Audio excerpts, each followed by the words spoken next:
Hi guys, for today's video, ayan, mag-ihaw tayo guys ng pork tempo.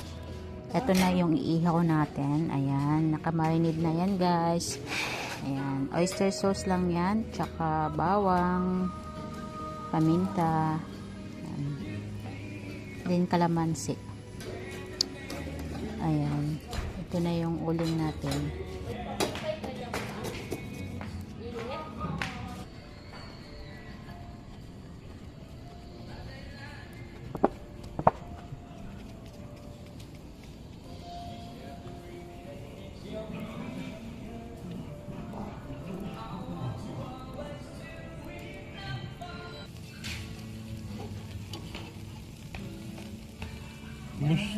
Ilagay mo na dito. Panglawan.